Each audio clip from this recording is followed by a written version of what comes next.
ابن ابی طالب علیہ الصلوۃ والسلام ایک قول ہی ہے جو بچپن سے سنتے آئے ہیں کہ آپ کا دوست وہی ہے جو آپ کو آپ کی خامیاں آپ کی برائیاں بتائے، یعنی کہ جو آپ کی تعریف کر رہا ہے لازمی نہیں کہ وہ حقیقت ہو۔ اور دوسرا ایک چھوٹا سا واقعہ ہے کہ ایک جگہ جہاں پہ پانی ہوتا ہے وہیں پہ آبادی ہوتی ہے، تو جیسے بہت سارے ایسے علاقے ہوتے ہیں کہ کبھی کبھار ایسے ہوتا ہے کہ ایک سال کے کچھ مہینے ایسے آتے ہیں جہاں پہ پانی سوکھ جاتا ہے، تو پھر وہاں پہ جو جانور اور وہاں کے پرندے ہوتے ہیں جہاں پانی ہوتا ہے وہاں پہ چلے جاتے ہیں۔ جی، تو ایسا ہی ایک چھوٹا سا واقعہ ہے کہ ایک علاقے کا پانی کم ہو جاتا ہے اور وہاں پہ جو پرندے ہیں جہاں پہ پانی ہوتا ہے وہاں پہ سفر کرنے کے لیے وہ تیار ہو جاتے ہیں۔ اتفاق سے وہاں پہ ایک ان کا چھوٹا سا کچھوا بھی ہوتا ہے جو ان کا دوست ہوتا ہے۔ اب وہ کچھوا ان سے کہتا ہے کہ آپ لوگ توڑ کے چلے جاؤ گے، آپ مجھے اکیلا چھوڑ کے جاؤ گے، یہاں پہ پانی بھی نہیں ہوگا، اب مجھے بتاؤ آپ لوگ مجھے مرنے کے لیے چھوڑ کے جاؤ گے؟ تو انہوں نے کہا کہ چلیں اس کا کوئی انتظام کرتے ہیں۔ انہوں نے ایک لکڑی لی اور کچھوے کو کہا کہ آپ نے اس کے بیچ میں منہ ڈال کے اس پہ بیٹھے رہنا، ہم دونوں سائڈ سے تمہیں اڑا کے لے چلیں گے۔ وہ ان کو لے کے چلے۔ اب ریگستان تھا، صحرا تھا، میدان تھا، کچھ آبادی بھی تھی، جو نیچے سے لوگ دیکھ رہے تھے وہ اس کی تعریف کر رہے تھے، کیا بھائی کچھوے نے پکڑا ہوا ہے، کیا کچھوے نے منہ سے پکڑا ہوا ہے، کتنی یعنی کہ اس کا وزن ہے لیکن اس نے پکڑا ہوا ہے۔ اب کچھ ایسا بھی ایک کوئی یعنی کہ آبادی کا حصہ آیا جہاں پہ لوگوں نے ان پرندوں کی تعریف کرنی شروع کر دی۔ اب وہ جو کچھوا تھا اسے وہ ہضم نہیں ہوئی، اب اس نے صرف اپنا منہ کھولنا تھا، میں کرنی تھی، یعنی کہ میں گئی، یعنی کہ میری تعریف نہیں کر رہے آپ لوگ، اور وہ اس کا بس وہاں سے منہ نکلا اور دھڑام سے نیچے گر گئے۔ تو مقصد یہ ہے کہ یہ جو آج مولا کا قول ہے کہ لازمی نہیں کہ جو ہماری تعریف کوئی کرے وہ ہم میں ہو،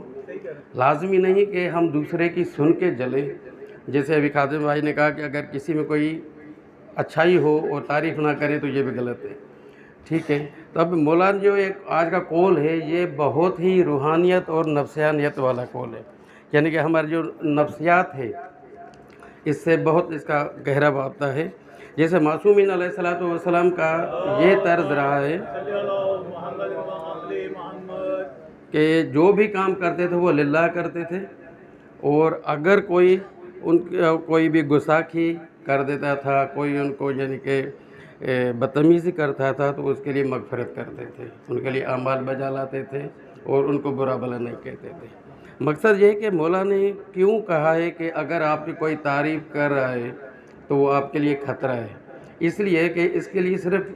آپ 4 ایک پوائنٹس یاد کر لیں کہ جب کوئی ہماری تعریف کرے گا تو ہمارے اندر خود پسندی آ جائے گی، جب خود پسندی آ جائے گی تو اس کے بعد ہم گناہ کو گناہ نہیں سمجھیں گے، اس کے بعد ہم اپنے نفس کی اصلاح کرنا چھوڑ دیں گے، اور تیسرا کیا ہوگا، اس کے بعد ہم اور مزید دکھاوا کریں گے، ریاکاری آ جائے گی اور منافقت آ جائے گی۔ جب ریاکاری آ گئی، آپ نے گناہ کو گناہ نہیں سمجھا، اپنا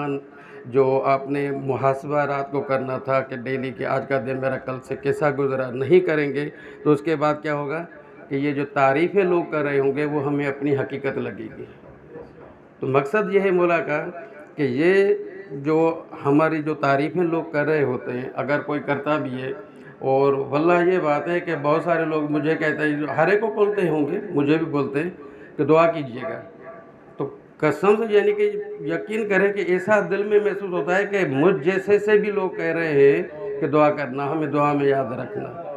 یعنی کہ بہت ہی ایک اگر بندہ اپنے آپ کو اپنے گریباں میں خود دیکھے تو سمجھ میں آ جائے گا کہ اگر مجھے کوئی بندہ بول رہا ہے مجھے دعا میں، ان کو کیا پتا میں کتنا برا ہوں۔ تو مقصد یہ ہے کہ یہ جتنی تعریفیں ہوتی ہیں یہ اللہ پاک ہمارے لیے پردہ پوشی کر رہا ہوتا ہے۔ جب پردہ پوشی ہوتی ہے تو ہمارے گناہ تو ہم لوگ نہیں دیکھتے، جو باطن ہے ہمارے ظاہر دیکھ رہے ہوتے ہیں۔ اور اگر آئندہ آپ میں کوئی ایسی خاصیت ہے بھی تو میرے خیال میں اس بندے میں زیادہ عاجزی آنی چاہیے بجائے کہ غرور اور تکبر۔ اللہم صلی علی محمد و علی محمد۔